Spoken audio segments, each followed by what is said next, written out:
Hello दोस्तों, आप सभी का तहे दिल से स्वागत करती हूँ इस वीडियो में। आज हिंदी ग्रामर का लेक्चर 10 होने वाली है, जिसमें हम वाच्य टॉपिक को क्लियर करेंगे। कि वाच्य होता क्या है। तो मैं बिना देर किए वीडियो को स्टार्ट करती हूँ। तो हमारा सबसे पहला टॉपिक है वाच्य है क्या और वाच्य किसे कहते हैं, वाच्य का मीनिंग क्या होता है। ये सब की बात हम करते हैं आज।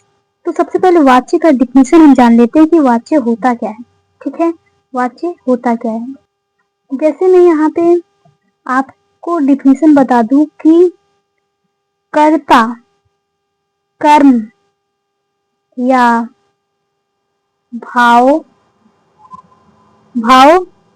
इसी को क्रिया कहते हैं। क्रिया के अनुसार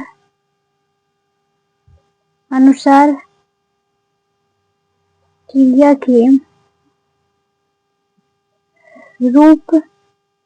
के रूप परिवर्तन करता है। परिवर्तन को वाच्य कहते हैं। इससे आपको समझ में आई होगी बातें कि वाच्य वे होते हैं जिसमें कर्ता, कर्म या भाव यानी कि काम करने के अनुसार क्रिया के रूप परिवर्तन हो जाते हैं। यानी कि क्रिया के रूप यानी काम करने का जो रूप होता है वो बदल जाता है कर्ता और कर्म के अनुसार। ठीक है, तो मैं एग्जाम्पल से आपको बता देती हूँ कि एग्जाम्पल इसका क्या होगा। एक और बता दूं कि दूसरे शब्दों में इसकी बात करें वाच्य का डिफिनेशन में, तो दूसरे शब्दों में हो जाएगा कि वाच्य में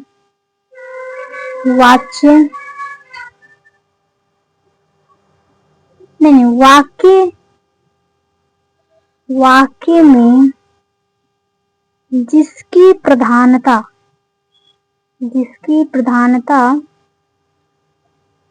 है, अर्थात हो जाएगा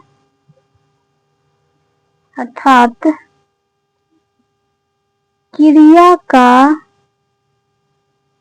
लिंग, वचन और पुरुष कर्ता के अनुसार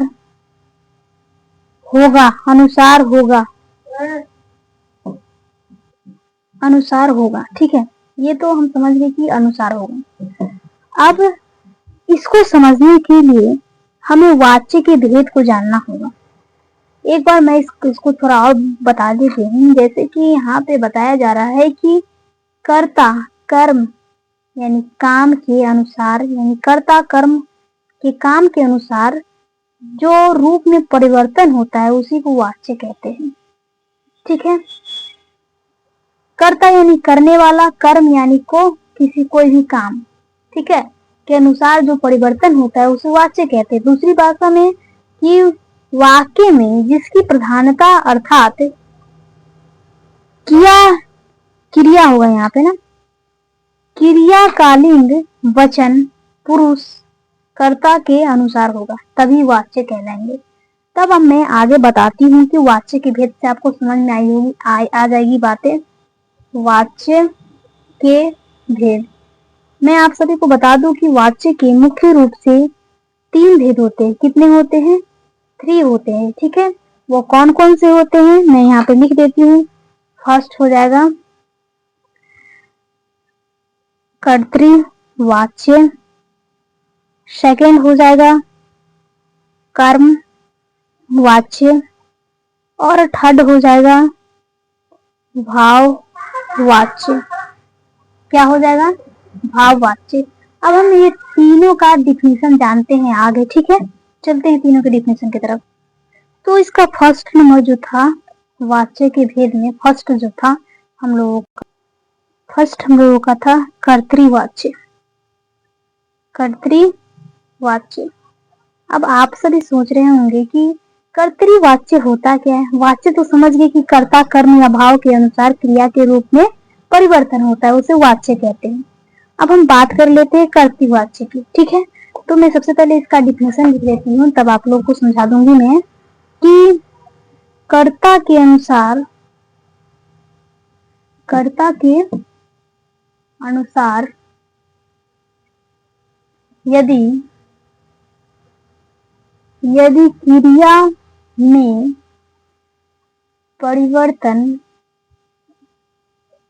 क्रिया में परिवर्तन हो तो उसे कर्तृवाच्य कहते हैं।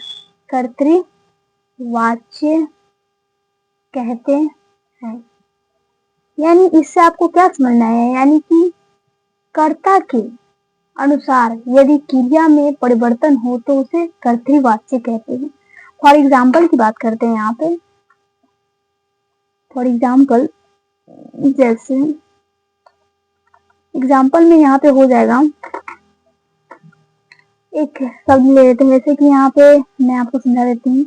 जैसे कि ये कर्ता है, ओके, और यहाँ पे क्या है, कर्म, ठीक है, और यहाँ पे क्या है, क्रिया है। तो मैं सभी का शब्द यहाँ पे लिख देती हूँ कि कौन कर्ता कर्म ये क्रिया है। तो मैं यहाँ पे आपको बता देती हूँ कि कर्ता कर्म कौन सा है, ठीक है। तो यहाँ पे समझिए, देखिए, जैसे कि कर्ता में मैं ले लूं राम, ठीक है, जो काम को करता है उसे कर्ता कहते हैं, ठीक है। कर्म यानी कि जो कार्य किया जाता है, जैसे कि यहाँ पे ले लूं रोटी, और क्रिया यानी कि खाता है। यानी इससे आपको समझ में आई होगी बातें कि कर्ता यानी कि जो काम करता है, ठीक है, कर्म यानी कि जो काम को किया जा रहा है, और क्रिया यानी कि जो चीज की जा रही है, जो कार्य की जा रही है, उनको क्रिया कहते हैं, ठीक है। एक और एग्जांपल मैं यहाँ पे लिख देती हूँ, जैसे कि सीता भात खाती है, ठीक है। तो ये जो आपको दिख रहा है, ये दोनों एग्जाम्पल हो जाएगा किसका, कर्ता के अनुसार। यहाँ पे मैं लिख देती हूँ, कर्ता के अनुसार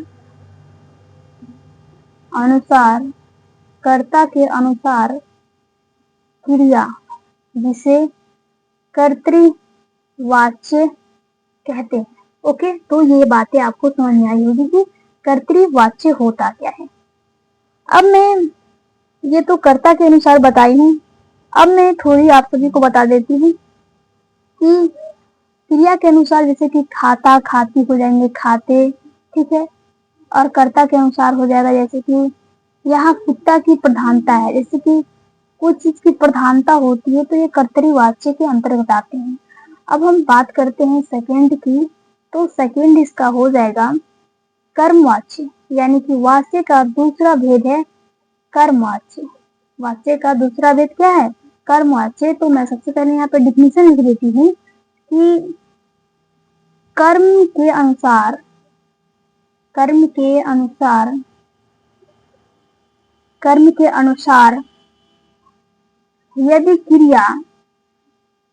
यदि क्रिया में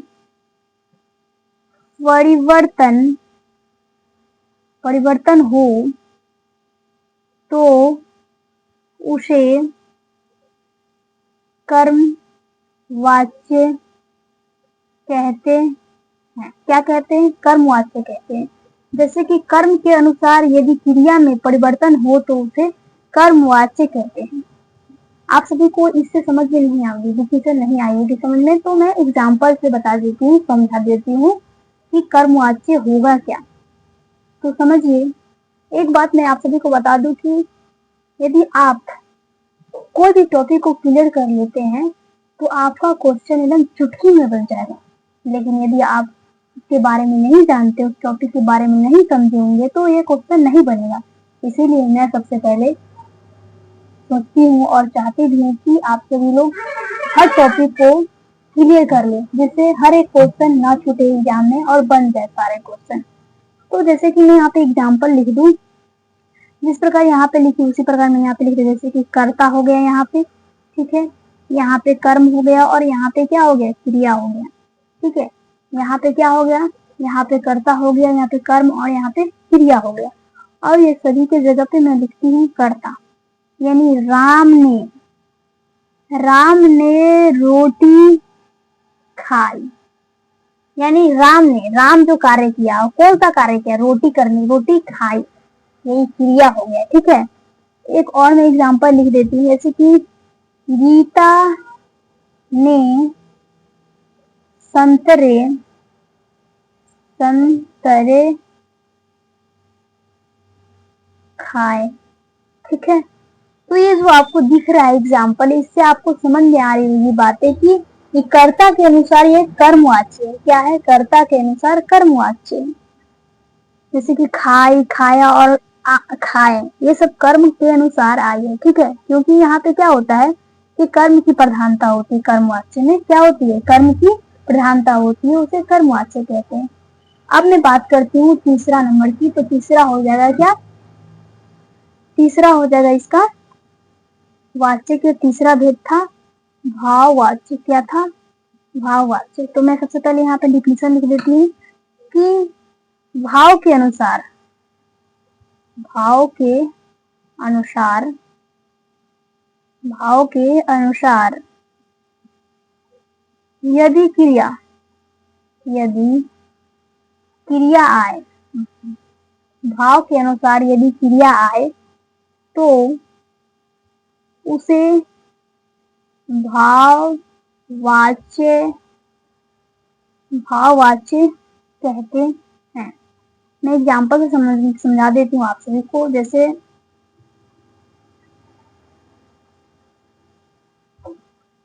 हो जाएगा कि यहाँ पे कर्ता, ठीक है, यहाँ पे हो जाएगा भाव जिसको क्रिया कहते हैं। ठीक है, और यहाँ पे हो जाएगा क्रिया। ठीक है, तो आप सोच रहे हो कि जो यहाँ पे क्रिया लिखे और दोनों सेम है, लेकिन ऐसा नहीं है। यहाँ भाव यानी कि भाव को व्यक्त कर रहा है, इसीलिए यहाँ पे क्रिया लिखे। ठीक है, अब मैं ये क्या करती हूँ, यहाँ पे एग्जाम्पल लिख देती हूँ, जैसे कि राम से चला नहीं जाता, जाता। एक और एग्जाम्पल लिख देती हूँ, सीता से चला नहीं जाता, चला नहीं जाता। ठीक है, सीता से चला नहीं जाता, यानी यहाँ से आप सभी को समझ में आई होगी बातें कि यहाँ पे राम से चला नहीं जाता, यह भाव का बोध करा रहा है। क्या करा रहा है, भाव का बोध करा रहा है। जैसे कि यहाँ पे सभी जो वाक्य में क्रिया का एक ही रूप होता है, जैसे कि जाता जो हो गया, ये प्रयुक्त तो होता है क्योंकि ये भाव की प्रधानता को निभाता है, भाववाच्य में भाव की प्रधानता को निभाता है। मैं यहाँ पे नोट करके लिखा देती हूँ कि यहाँ पे मैं नोट करके दिखा देती हूँ कि भाववाच्य में कर्म नहीं होता, भाववाच्य में कर्म नहीं होता, इसमें अकर्मक क्रिया का प्रयोग होता है। मैं एक और बात बता दूं आप सभी को कि जो बच्चे लेक्चर 1, 2, 3, 4, 5 यानी कि लेक्चर 10 के पहले का लेक्चर नहीं किए हैं वो कर लीजिएगा, क्योंकि आगे समझने में आपको परेशानी होगी हर एक टॉपिक। जैसे कि यहाँ पे अकर्मक आया तो ये आपको समझ में नहीं आई होगी ना, इसीलिए आप पिछला वीडियो में जाकर आप देख सकते हैं। ठीक है, जो क्रिया के बारे में बताया जा रहा है, जो टॉपिक होगा आप जाके उस लेक्चर को कर लीजिएगा, तो यहाँ पे आपको समझ में आएगी बातें। तो यहाँ पे मैं लिखी कि भाववाच्य में कर्म नहीं होता, इसमें अकर्मक क्रिया का प्रयोग होता है। क्या होता है, अकर्मक क्रिया का प्रयोग होता है। अब मैं एक और बात लिख देती हूँ, यहाँ प्रयुक्त चला है ना, चला शब्द अकर्मक है, अकर्मक क्रिया है। ठीक है, अकर्मक क्रिया है। जैसे कि यहाँ पे मैं, ये तो आपको समझ में आएगी नोट्स। अब मैं छोटा सा ट्रिक के माध्यम से एक बात आप सभी को बता देती हूँ संक्षेप में याद रखिएगा, वाच्य याद करने का ट्रिक याद रखें। सबसे पहले याद रखिएगा कि कर्ता के अनुसार क्रिया, ठीक है, उसके बाद कर्म के अनुसार क्रिया, ठीक है। भाव यानी क्रिया, वो क्रिया नहीं, करने वाला क्रिया नहीं, भाव के अनुसार, भाव के अनुसार जो क्रिया होती है। तो मैं यहाँ पे बता देती हूँ कि जो कर्ता के अनुसार क्रिया होता है उसे कर्तृवाच्य कहते हैं, ठीक है। और जो कर्म के अनुसार होता है उसे कर्मवाच्य कहते हैं। भाव के अनुसार हो जाएगा भाववाच्य। तो ये बातें आपसे, तो यहाँ पे आपको समझ में आई होगी बातें कि जैसे कर्ता के अनुसार जो क्रिया होती है उसे कर्तृवाच्य कहते हैं, कर्म के अनुसार जो क्रिया होती है उसे कर्मवाच्य कहते हैं, और भाव के अनुसार जो क्रिया होती है उसे भाववाच्य कहते हैं। मैं एक बार फिर से रिवाइज करा देती हूँ। चलिए, जैसे कि वाच्य टॉपिक को मैं स्टार्ट की, तो वाच्य जो होता है कर्ता कर्म और भाव के अनुसार जो क्रिया में परिवर्तन होता है उसे वाच्य कहते हैं, ठीक है। वाच्य तो समझ में आ गया, ठीक है। वाच्य के मुख्य रूप से 3 भेद होते हैं, कर्तृवाच्य, कर्मवाच्य और भाववाच्य, ठीक है। क्या होते हैं? भाववाच्य होते हैं। अब मैं सभी तीनों का भेद बताई थी, अभी उसका डिफिनेशन ही बताई हूँ। चलिए देखते हैं।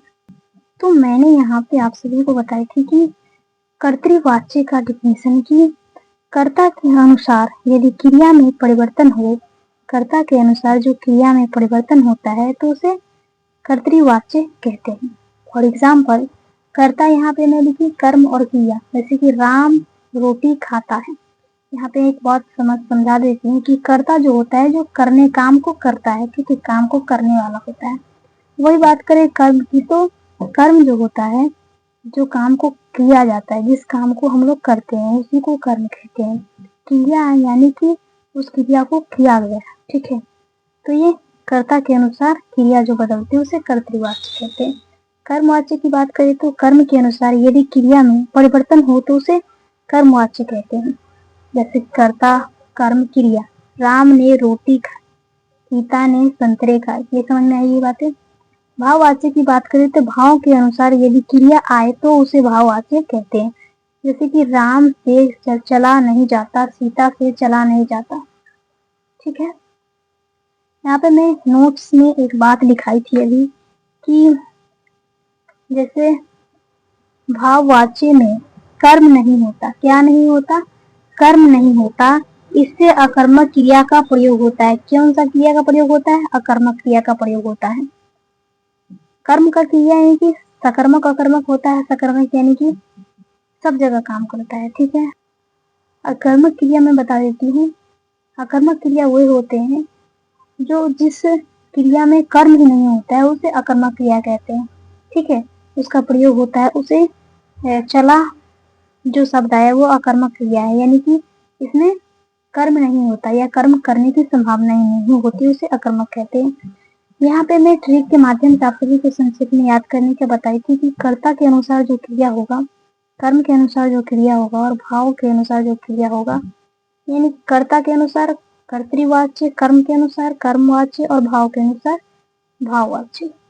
तो इतनी बातें आप सभी को समझ में आई होगी।